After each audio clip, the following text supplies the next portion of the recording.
দেশের একটা ক্রান্তি লগ্নে আমরা এসেছিলাম। সম্মানিত অন্তর্বর্তীকালীন সরকারের প্রধান উপদেষ্টা আমাদের সম্মানিত ইউনূস সাহেবের সাথে আমরা একান্ত আলোচনার জন্যে।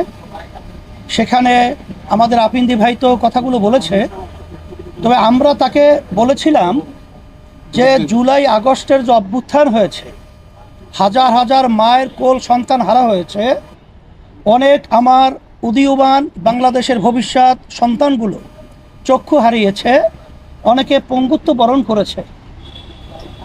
এতগুলো ত্যাগের পরে আমরা এই দেশটাকে সুন্দর একটা দেশ হিসাবে আমরা পাব। আমরা বলেছিলাম সম্মানিত উপদেষ্টাকে প্রধান যে আপনি তখন আমাদের দেশে ছিলেন না, আমাদের দেশ এবং আমাদের দেশের মানুষের প্রয়োজনে আমরা আপনাকে নিয়ে এসেছিলাম। আমরা একত্রে সুন্দর দেশ গড়ার লক্ষ্যে মাঝখানে চলার পথে আপনি হয়তোবা কষ্ট পেয়েছেন বা আপনাকে কাজ করার সুযোগ দেওয়া হচ্ছে না, বিভিন্ন কায়দায় মানসিক ব্রেন বিভিন্ন ধরনের টর্চার আপনার উপরে চলছে, এটা আমরা অনুভব করছি। আমরা বলছি যে আমরা যদি যারা নাকি রাজপথে দেশ গড়ার যোদ্ধা রয়েছে, এখানে আমরা জিতলে একসঙ্গে জিতবো, ঠকলেও একসঙ্গে ঠকবো, কিন্তু মাঝপথে আপনি রণভঙ্গ দেবেন আর মাঝপথের সমুদ্রে আপনি আমাদেরকে ফেলে চলে যাবেন, এটা হতে পারে না। এই ধরনের চিন্তা আপনার মাথায় যেন না আসে, এইটা আমরা আশ্বস্ত করেছি।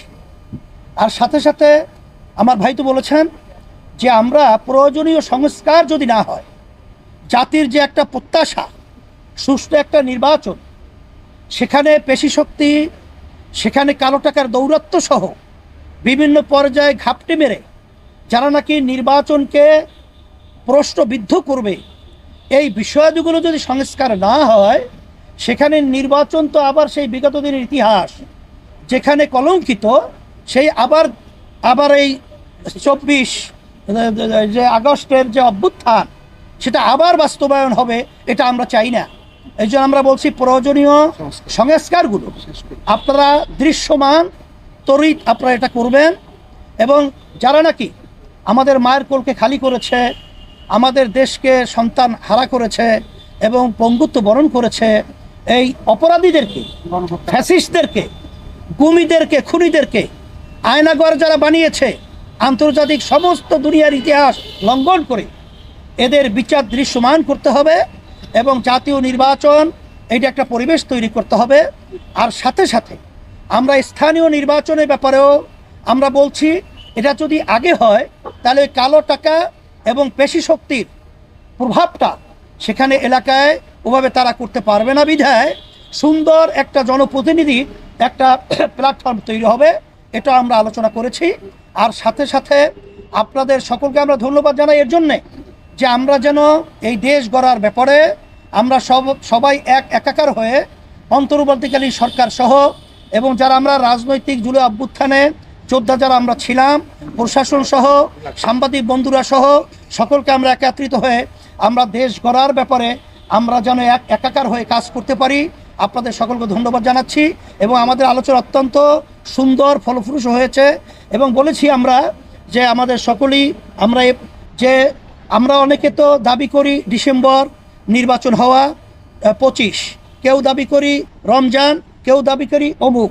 আমরা বলেছি আপনারা সময় তো খুব বেশি এখানে হেরফের না, আপনি বলছেন জুনের মধ্যে, এবং আজকে আমাদের সম্মানিত প্রধান উপদেষ্টা বলেছেন জুনের একদিনের পরেও এই সরকার থাকবে না 2026, এটা আপনারা নিশ্চিত থাকেন, এটা পরিষ্কার সে বলেছে। তা সেই হিসেবে আমরা এটা আস্থা রাখতে পারি, বিধায় আজকে আলোচনা খুব সুন্দর হয়েছে এবং আমরা সবাই দেশ গড়া ব্যাপারে আর যে আমাদের যে একটা ভয় ছিল, অন্ধকারের মেঘ ছিল, সেটা আল্লাহর রহমতে অনেকটা কেটে গেছে। আমাদের অন্তর্বর্তীকালীন সরকার এবং প্রধান তাকে আমরা সাহস যোগাবার জন্যে আল্লাহর রহমত করে। এবং আমরা আরেকটা কথা বলেছি, যেই বিষয়গুলো বিতর্ক তৈরি হয়, এরকম সিদ্ধান্ত নেওয়ার ব্যাপারে আপনারা আরও সচেষ্ট থাকবেন, আরও চিন্তাভাবনার মাধ্যমে প্রয়োজন হলে আপনার রাজনৈতিক দলগুলো সহ আরও যারা প্রয়োজন আছে তাদের সাথে আলোচনার মাধ্যমে তারপরে এই স্পর্শকাতর যে সিদ্ধান্তগুলো আপনারা নেবেন, এইটা আমরা বলেছি। আলহামদুলিল্লাহ।